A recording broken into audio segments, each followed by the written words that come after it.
The silver lining. My name is Margaret Hayes. I am 67 years old, and this is the story of how betrayal led me to the most unexpected chapter of my life. For 42 years, I was married to Robert. We built what I thought was a beautiful Live together in our quiet suburb of Portland. Robert worked in insurance. I raised our 2 daughters, tended our garden, and kept our home warm and welcoming. We had our routines: Sunday morning pancakes, Evening walks around the neighborhood.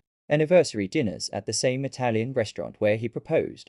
I thought I knew him completely last spring, on a Tuesday morning that started like any other. Robert poured his coffee and cleared his throat in that way that meant he had something to say. I was watering the violets on the windowsill. The morning light was soft and golden. Margaret, he said quietly, I need to tell you something. I turned to face him. His hands were shaking slightly. In all our years together, I'd rarely seen Robert nervous. I've fallen in love with someone else, he continued. His voice was barely above a whisper. Her name is Diane. She's been my best friend for the past 3 years. I didn't plan for this to happen. But I can't ignore my feelings anymore. I want a divorce. The watering can slipped from my hands. Water pooled on the hardwood floor. We'd refinished together 15 years ago.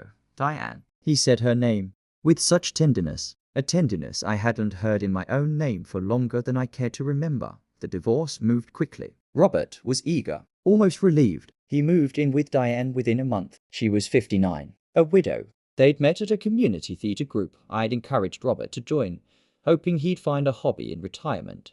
The irony wasn't lost on me.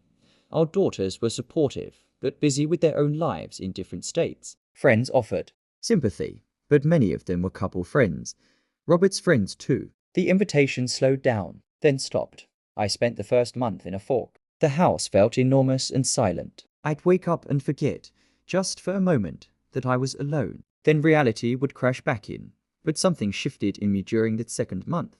I was sorting through old boxes in the garage, deciding what to keep and what to let go, when I found my old business journals from 30 years ago. Before the girls were born, I'd worked in financial consulting. I was good at it. Very good. I'd helped small businesses turn around their struggling finances, find new revenue streams, create stability. I'd given it up when I got pregnant with our first daughter. Robert and I had agreed one of us should be home with the children. It made sense at the time.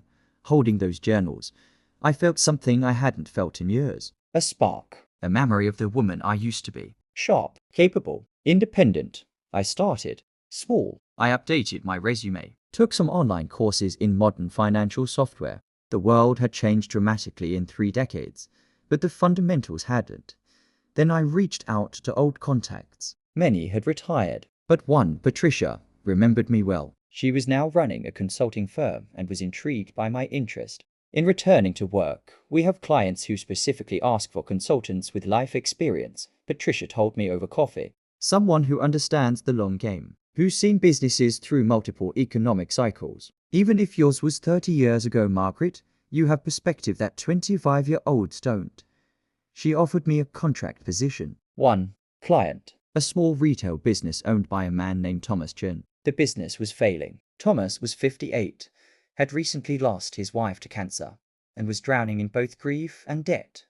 Our first meeting was in his cluttered office above his struggling bookstore. Thomas was tall, with kind eyes and silver hair. He looked exhausted.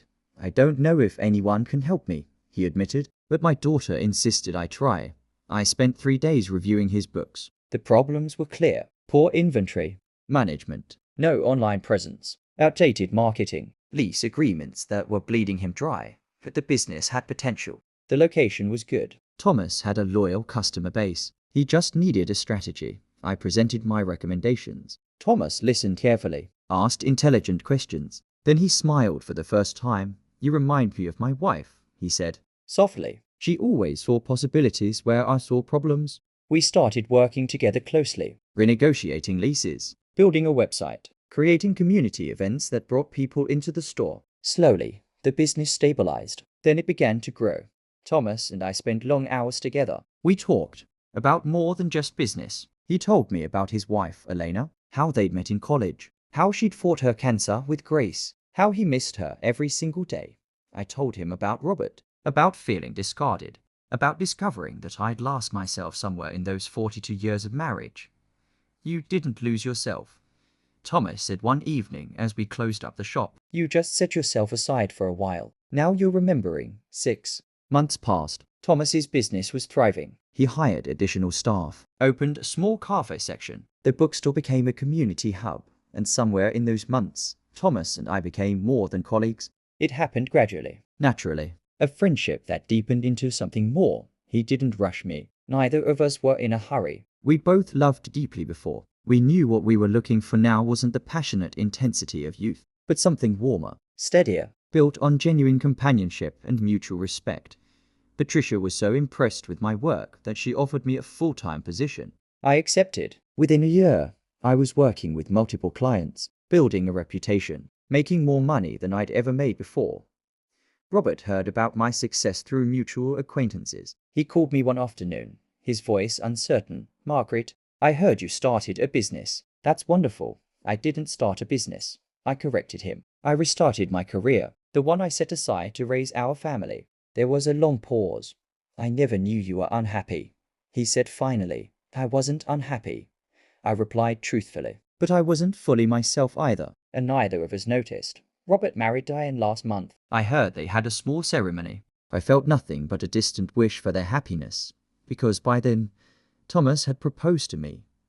We married last week in a simple ceremony at the bookstore, surrounded by friends, my daughters, and Thomas's 3 children. It was perfect. Unpretentious. Genuine. The story could end there. A woman betrayed finds new love and success. But there's one more piece. Last Tuesday, I ran into Diane at the grocery store. We'd never actually met face to face. She recognized me immediately. Looked uncertain whether to approach. I walked over to her. Diane, I said. Hello. She seemed braced for anger. Instead, I smiled. I want to thank you, I told her. What you and Robert did hurt me deeply. But it also freed me. I've discovered parts of myself I'd forgotten existed. I'm happier now than I've been in decades. So, genuinely, thank you. Her eyes filled with tears. I never wanted to hurt you. I know, I said. Life is complicated. People are complicated. I hope you and Robert are happy together. And I meant it, because I've learned something in these past months. Sometimes the worst thing that happens to you clears the path for the best thing. Sometimes betrayal is actually liberation in disguise. Sometimes losing everything you thought you wanted reveals what you actually need. I'm 67 years old. I have a career I love, a partner who truly sees me, and a future full of possibility. Robert gave me 42 years. Thomas and I will see what time gives us. But whatever it is, I'll face it as myself. Fully. Finally, that's enough. That's everything.